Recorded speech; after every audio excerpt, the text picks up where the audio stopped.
প্রাক্তন বিজেপি রাজ্য সভাপতি তথা বর্তমান কেন্দ্রের উপশিক্ষামন্ত্রী সুকান্ত মজুমদার উনি প্রকাশ্যে বলছেন যে টাকা চুরি করেছে, যে টাকা দুর্নীতি করেছে সে জেলে যাবে, তার দায় আমরা নেব কেন। বিষয়টা হচ্ছে ইঙ্গিত কাকে সেটা বাংলার মানুষ বুঝে গেছে।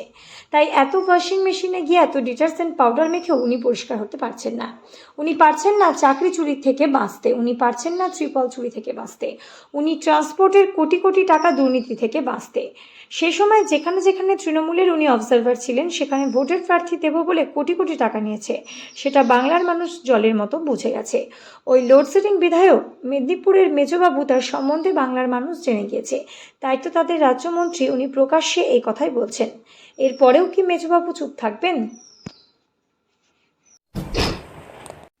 কে টাকা নিয়েছে? সবগুলা ছেলে পেলে বউ বাচ্চার চাকরি আমার হাতে। আপনি করবেন চুরি, দায় আমাদের হবে। স্পষ্ট হয়ে যাচ্ছে, পরিষ্কার হয়ে যাচ্ছে কারা টাকা নিয়েছে। আপনি চুরি করেছেন, চুরি হয়েছে, এটা তো অ্যাকসেপ্টেড। তো যারা চুরি করলো তারা জেলের ভেতরে যাবে। প্রথম প্রশ্ন হচ্ছে আমাদের এটা। এদের বাহাদুরি সব জানা আছে।